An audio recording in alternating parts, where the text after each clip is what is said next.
You are playing poker, and a player draws a royal flush. You'd probably think it's luck. But what if they pull another, and another, and a dozen more?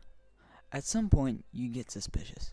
You start to think the game is rigged and that the dealer and the player are working together and somewhat cheating. You think it's way too good, which would make it too perfect for it to be real or based by luck. Now think about our universe. It's kind of like that poker game. Everything is just too perfect. The forces that keep everything in balance, the way planets and stars form, even the way life works on Earth. It all seems almost impossible to have happened by accident. Take Earth for example. It's sitting in just the right spot from the sun. Not too hot, not too cold, so water can exist. And without water, there's no life. Our atmosphere is also just right, giving us air to breathe while blocking dangerous radiation from space. Even our moon helps out by keeping Earth steady so we don't have any crazy weather changes. It's like everything was set up perfectly for us to be here. But Earth isn't the only thing that's perfectly balanced. Scientists have found that the whole universe is finely tuned in really specific ways. For example, gravity. The strength of gravity, when measured against the strength of electromagnetism, seems fine-tuned for life. If gravity had been absent or substantially weaker, galaxies, stars, and planets would not have formed in the first place. Had it been only slightly weaker, main sequence stars such as the Sun would have been significantly colder and would not explode in supernovae, which are the main source of many heavier elements. If, in contrast, gravity had been slightly stronger, stars would have formed from smaller amounts of material, which would have meant that, in as much as stable, they would have been much smaller and more short-lived. And when you look at life itself, it's even crazier. Our DNA, the code that makes up everything about us, is incredibly complex. It's like a super advanced computer program, with billions of tiny instructions inside each cell in our bodies. The chances of something that complicated just randomly forming are so small it's impossible to imagine. Then there's the human brain.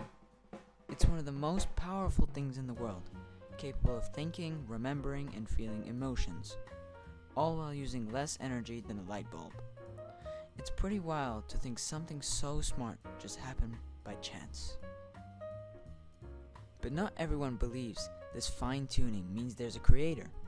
Some scientists think that maybe there are tons of other universes out there and we just happen to live in the one that got all the right conditions for life.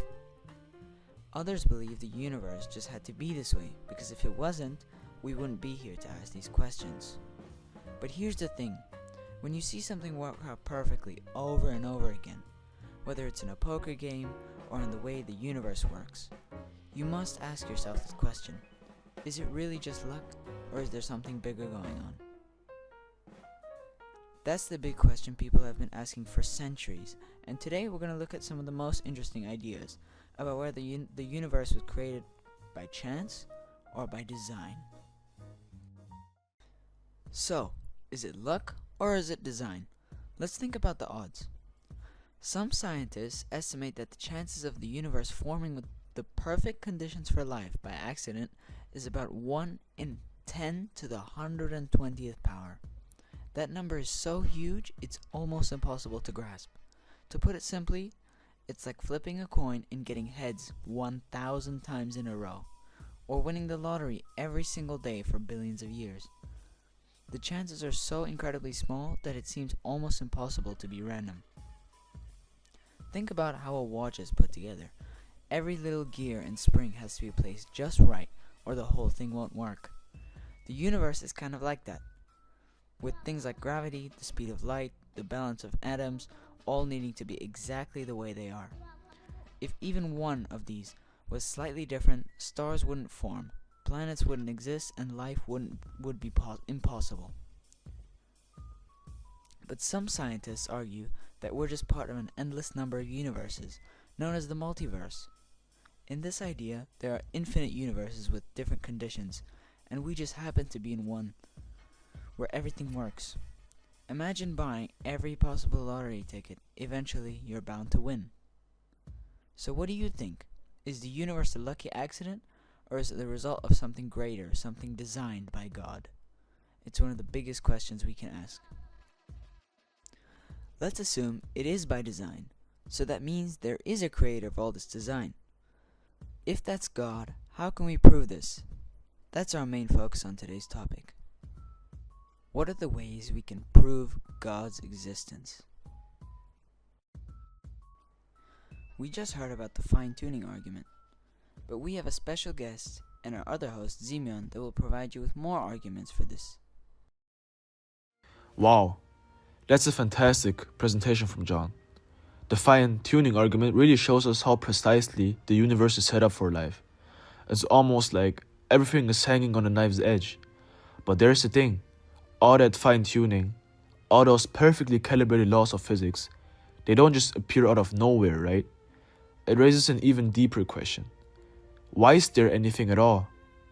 Right? Why does the universe exist and move in the first place?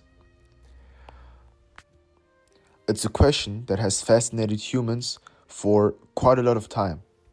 I mean, if you can answer this, we unlock the door to understanding the very nature of reality. Over time, countless theories have tried to address this mystery, but only one idea truly stands the test of reason and experience: the concept of a first mover, a being we call God.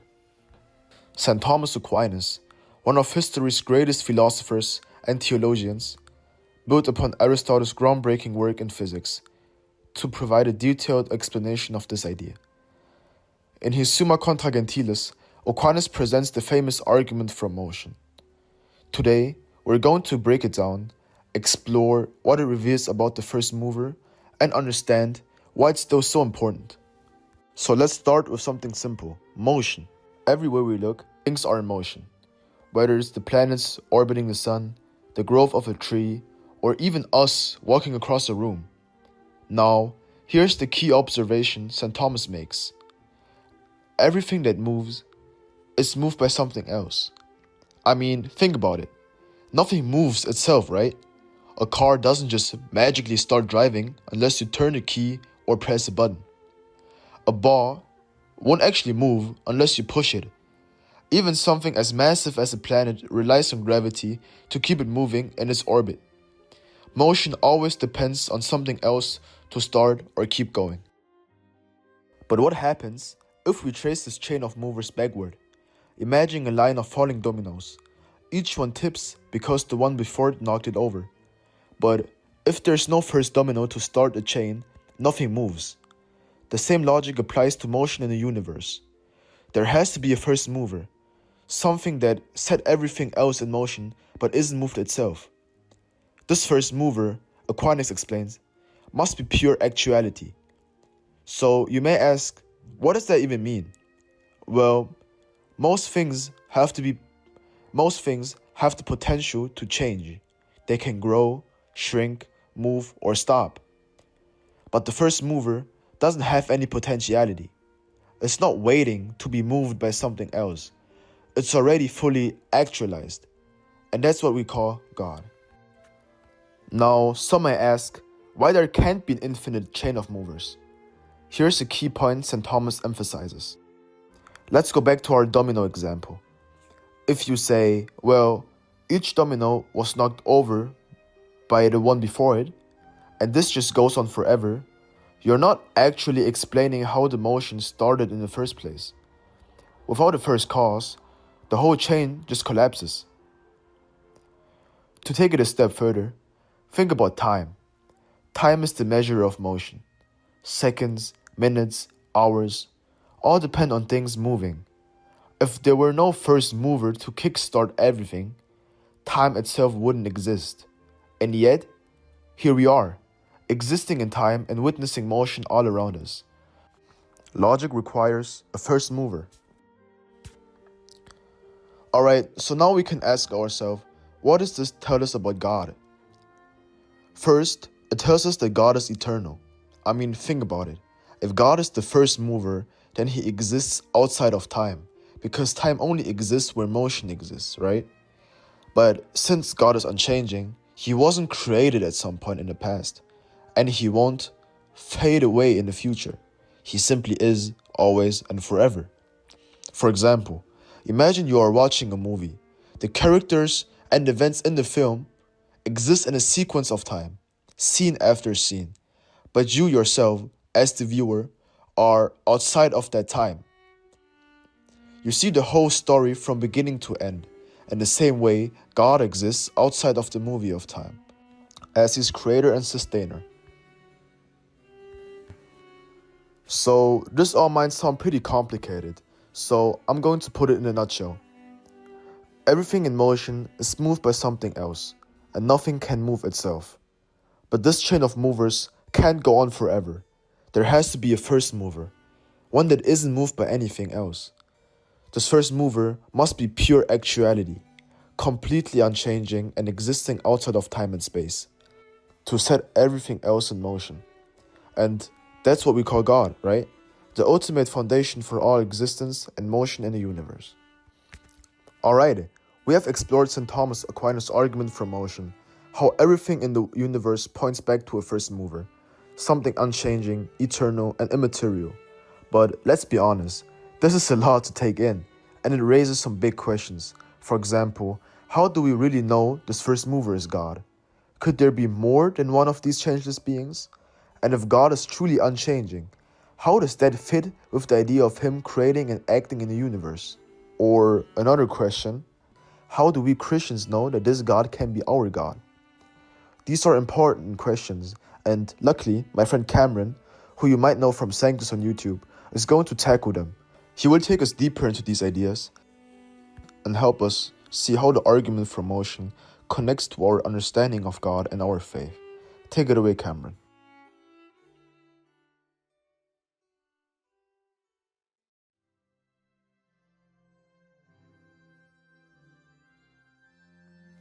Hi, my name is Cameron. I am an undergraduate student of theology, and I also run a Catholic YouTube channel called Sanctus Theology with 50,000 subscribers.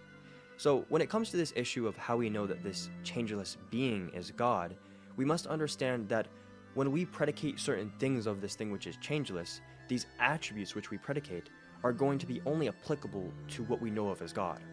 And so, for example, eternity would be an example of an attribute which we could predicate of this thing because of the fact that this thing is changeless.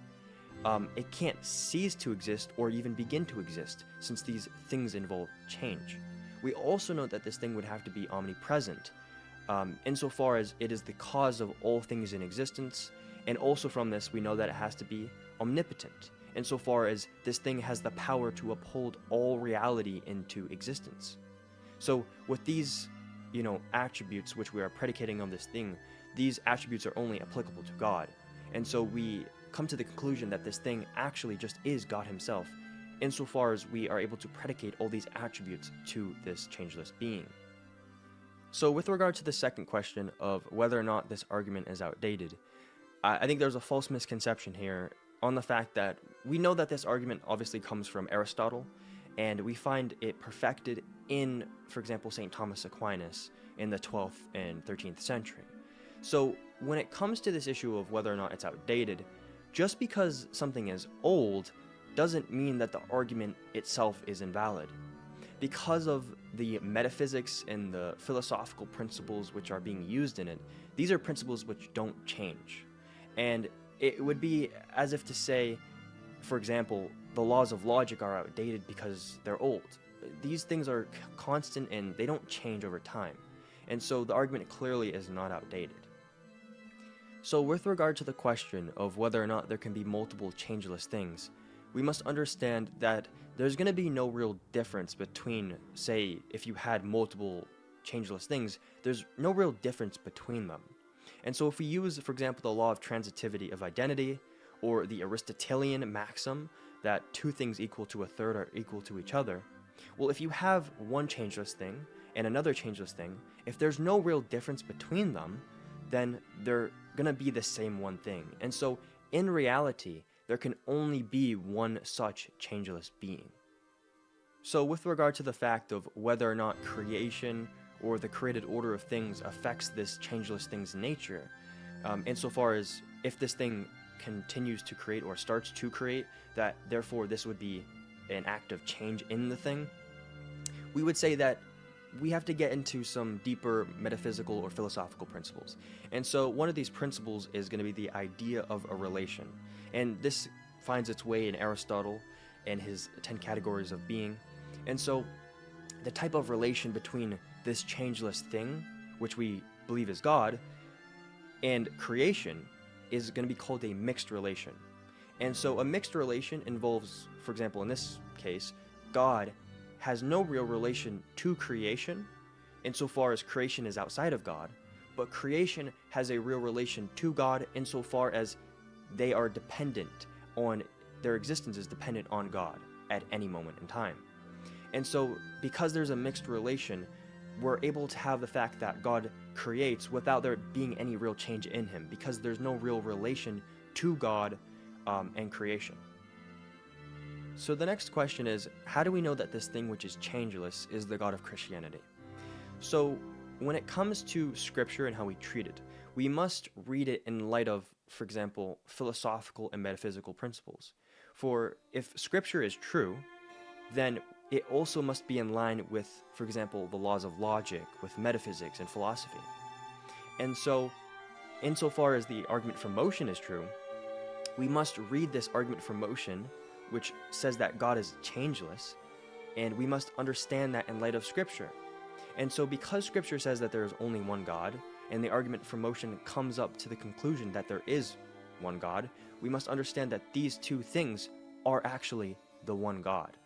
So that is how we can know that the God of the Bible is this God which is changeless. And that's it for today. Huge thanks to Sanctus for helping with this project, and of course, thanks to you for watching.